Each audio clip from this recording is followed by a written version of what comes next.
Osiris begins with a tense prologue. A U.S. Special Forces team, led by Sergeant Kelly, Max Martini, is deep in a dark, remote desert for a covert nighttime mission.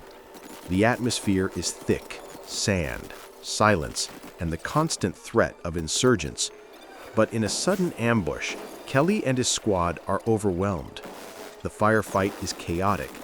Then, inexplicably, the soldiers vanish in the middle of it.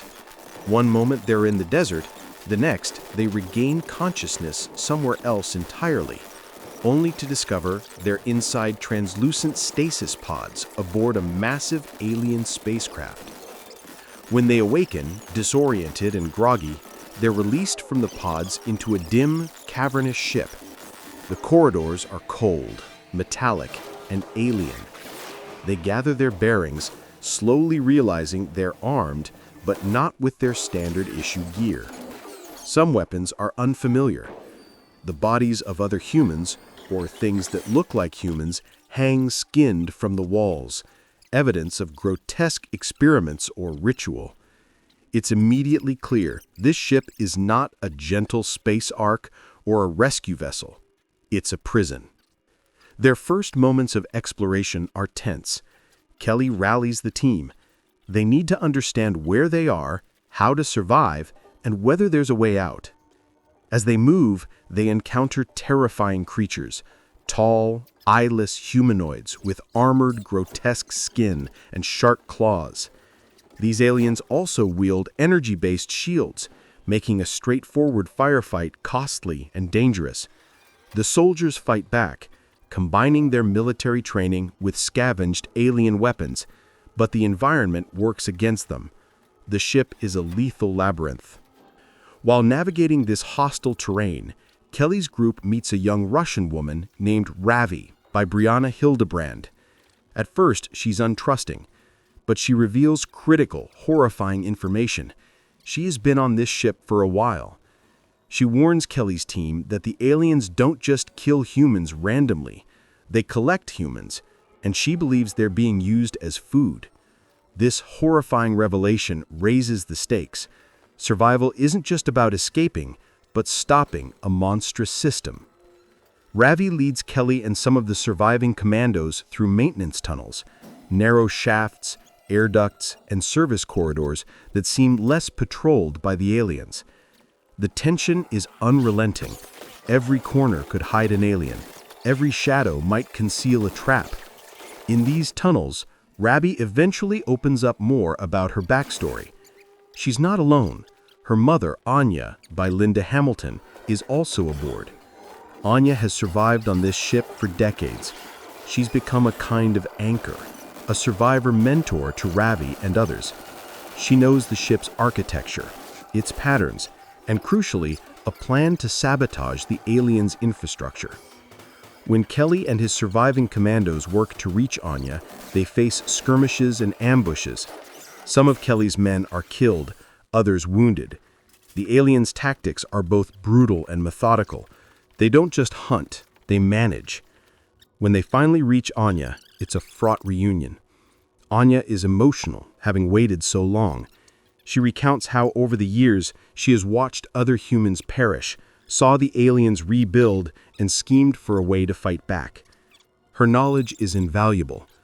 She tells Kelly and Ravi of a communication array on the ship, a system the aliens use to coordinate with reinforcements, maybe even call home. She proposes destroying it using explosives she's been hiding in a safe room, but warns that the plan must be a distraction. Aliens will swarm. Kelly and the others agree. They devise a two-pronged attack. Kelly and the remaining fighters will draw out the aliens, buying time, while Ravi and Anya and some of the others sneak in to plant the explosives. The tension builds as they put this plan into motion.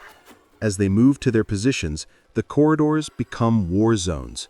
Energy fire, claws, shields, cries of pain. At one point, Kelly leads a daring diversion. He and a small squad charge through a corridor, using alien weapons they found to engage a force of alien guards. The fight is brutal. Aliens fall, but some get through. Kelly's tactic works. The alien forces are drawn away from key sections of the ship, giving Ravi and Anya a window. Meanwhile, Ravi and Anya sneak through a different part of the ship, making their way to the communication array. They pass through a gallery of sleepers, humans trapped in transparent containers, possibly in stasis or experimented upon. The sight is horrifying, emotionally impactful. Entire fields of human bodies, human lives frozen, used as components in an unholy system. This realization strengthens their resolve. They can't just escape, they must destroy what powers this nightmare. As Ravi and Anya position their explosives around the communication hub, tension mounts. Time is against them. The alien forces begin returning. Alarms blare. Kelly's diversion is no longer sufficient. The aliens are converging on the array. A massive battle erupts. In the fray, Anya makes the ultimate sacrifice. She stays behind to manually detonate the charges. Ravi tries to protest, but Anya's calm steel wins out. She detonates the explosive, triggering a chain reaction that destroys the communication system. The explosion reverberates through the ship, creating chaos among the aliens and partially disabling their coordination. But the victory is bittersweet. Kelly, in the distraction strip, is confronted by Scars, a particularly fearsome alien warrior. Scars is stronger and smarter than the others. In a tense and bloody fight, Kelly tricks Scars into a hatch, slams the door, and the creature is cut in two. It's a brutal, cinematic moment, and it costs Kelly dearly, physically and emotionally. With the comm array down, the remaining survivors flee. Ravi and Kelly make their way to a hatch that promises escape. But the cost is heavy. Not everyone makes it. One comrade, Nash, is killed by Scars during the final push. Bodies lie in corridors. The ship, once vast and ominous, now feels even more claustrophobic as they race through wrecked sections. Kelly and Ravi reach an exit hatch. They crawl through debris, smoke, and blood. When they emerge, it's not into a safe hangar or open sky, but into a shattered cityscape. Paris lies in ruins below them. The alien ship appears to have landed or crashed on Earth, its presence a direct threat. The final shot is haunting. Kelly and Ravi stare out at this broken world, realizing their fight may have just begun. Throughout the film, Anya's character arc is especially poignant. Her survival for decades aboard the ship has made her resilient and resourceful, but she's also deeply tired. Her decision to blow up the communication core reflects her regret and her hope. She knows this may be the only chance to strike a meaningful blow against the aliens who have made her a prisoner. Ravi, her daughter, is a symbol of that hope.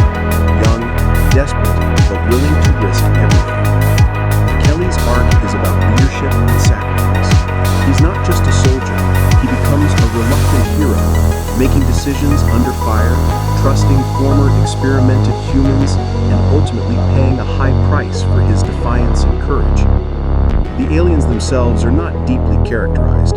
They are presented mostly as monstrous, eyeless predators with their own system. Their design is practical, per reviews, relying on practical effects to create a visceral physical threat rather than sleek CGI. Their ship is more than a vessel. It's a factory, a prison, and a slaughterhouse.